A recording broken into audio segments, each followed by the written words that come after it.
Hey, Joe, good morning. Dave Roberts now available.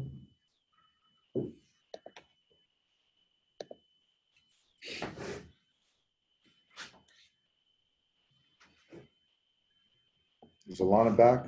Alana's back. Is Alana healthy?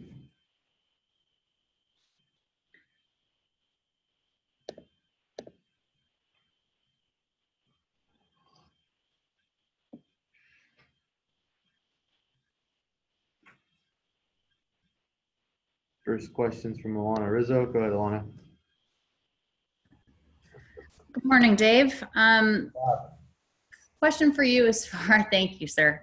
As far as Mookie is concerned, 3 walks last night. First time this season he's walked 3 times in a game. Just the 9th time in his career he's walked 3 times in a game. But it comes on the heels of him striking out in the game before. So he has the ability to seemingly kind of turn things around relatively quickly. What have you noticed as far as that's concerned? If he gets into any sort of lull, it doesn't last long. I think it just speaks to his the consistency of his approach as far as his at bats, which vary from pitcher to pitcher, certainly situation to situation. But his ability to control the strike zone is next level. And even if there have been some strikeouts looking, he's just very stubborn in his approach, which leads obviously to a lot of success and on base. You guys have Major League Baseball, the trade deadline tomorrow. What sort of challenges are presented to you and your front office in a year in which it's a 60-game season, so you're basically getting a guy for a month versus 2, and not knowing what 2021 brings as far as who you may or may not be willing to sign based on the uncertainties? I think first and foremost, it's got to be something for our club that's going to move the needle. We've got talent, all around the roster. So something that potentially moves the needle, and just kind of the way we work, that 1 month, 2 month rental just doesn't make a whole lot of sense. So if something were to happen, most likely it's someone that we'd have control of. But again, those are just kind of parameters. But like I've said before, I love where we're at. But Andrew and guys in the baseball ops are kicking tires and talking to other guys. But it takes 2 teams to make a deal. So, we'll see what happens. So it's not a matter of just make a move to make a move. Kind of the approach you take in winter meetings as well, that you don't have to necessarily do something to say that you did. Yeah, I think so. And I think that's a good position to be in, where you don't feel there's a need. Right. So I just think that our guys are, some guys are starting to really trend in the right way and trend up. Some guys have been performing all year. That's pitching, defense on the offensive side. And the depth is there. We've done a good job, training staff, strength and conditioning, keeping guys healthy. Guys are adhering to the rules and protocols with the pandemic. So, so now when you talk about getting a player, it's certainly got to be somebody that moves the needle for our club. Finally, for me, Doc, how much value do you put in winning series? You guys are the only team left in the bigs this year that hasn't dropped a series. I hope I don't jinx you on that, but how much value do you put in it?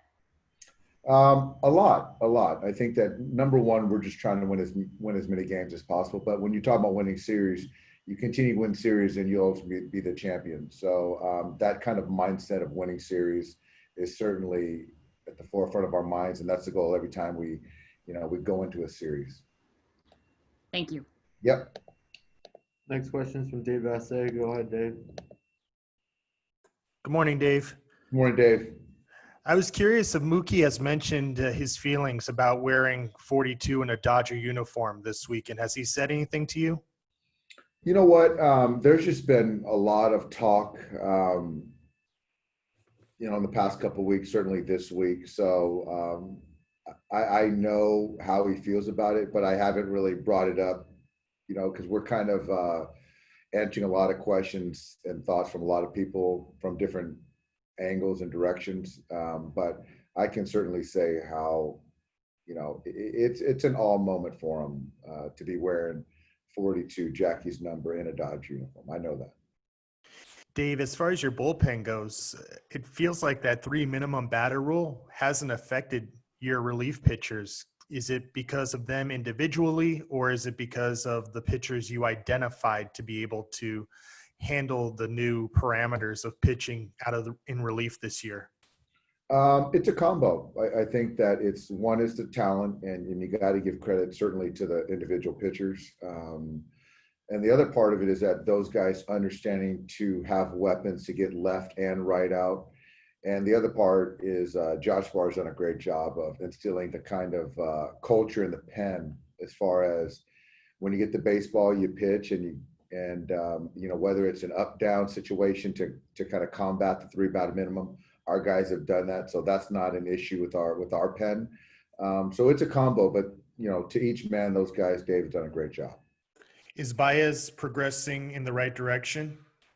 He's progressing in the right direction, but now it's just kind of he's doing some jogging. There isn't still any kind of stretching the arm out or any kind of pen, so he's a little bit of a ways away. How much do you miss him and what he does as far as answering the bell almost every time that you call down there? Yeah, we miss him a ton because he's a guy that I've always counted on in leverage. But what happens though is that you give other guys opportunities and see what they can do. And so we've done that, and guys have certainly done well, but I'm anxious to get PD back. Thanks, Dave. Yep. Next question is from Ken Gurnick. Go ahead, Ken.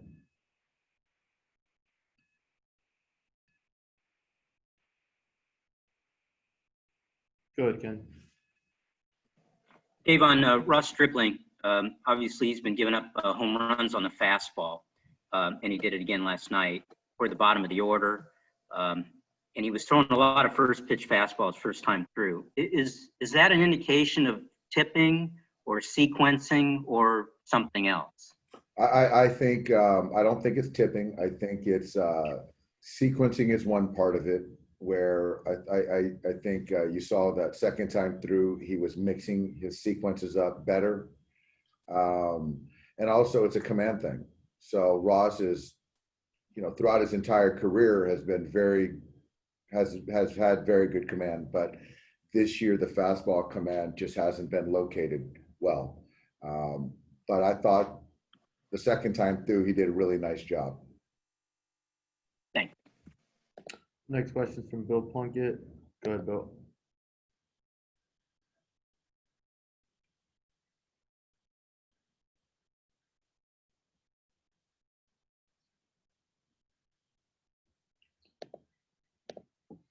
Next question is from Rowan Cavner. Go ahead, Rowan.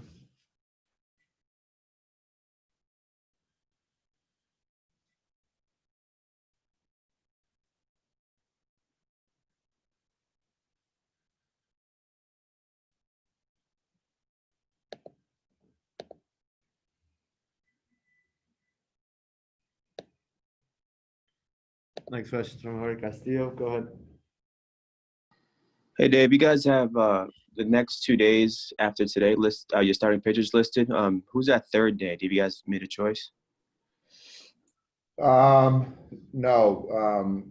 So I do know obviously Julio's going to go on Tuesday, but it's all Walker threw yesterday in the pen, and it was 34, 37 pitches. Came out of it really well. It was the blister through it uncovered, which is a good thing, and I think he came out of it well. So, with Walker and Clayton, just trying to figure out when we're going to pencil those guys in. So right now, Jorge, I don't have an answer. Thank you. Yeah. Try this again. Go ahead, Bill.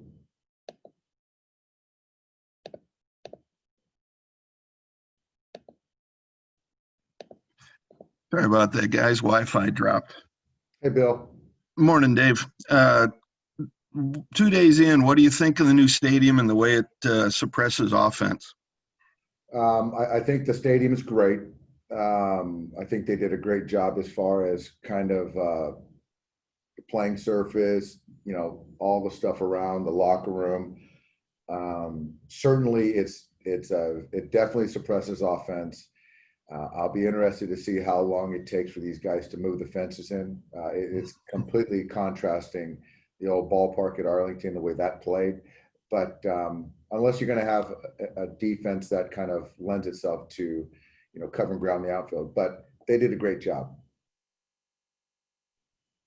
One of the ideas being kicked around by MLB is a postseason bubble where the NL playoffs would be held there. What do you think that does to a team that, maybe currently leads the National League in home runs? Yeah, I get it. I get it. And we still hit a couple last night. But you still have to, it's a level playing field for both clubs. And, as far as the bubble, if that's what's kind of put in front of us, I'm all for it. And if it's playing games here in the World Series, I'm all for that too. And you still got to find a way to beat that opponent, not the ballpark. Thanks, Dave. Yeah. Got time for one more. Go ahead, Ron. Yeah, Dave, do you have an update on Justin Turner, and is he still pretty much on track to hopefully return on Tuesday? He's feeling better today. I know it doesn't affect his hitting. So that's a good thing. He'll come in tomorrow on the off day, going tomorrow to the ballpark and get more treatment. So I think that probably the best case scenario is to see him DH on Tuesday. But if that doesn't happen, then we'll push it back until he's ready.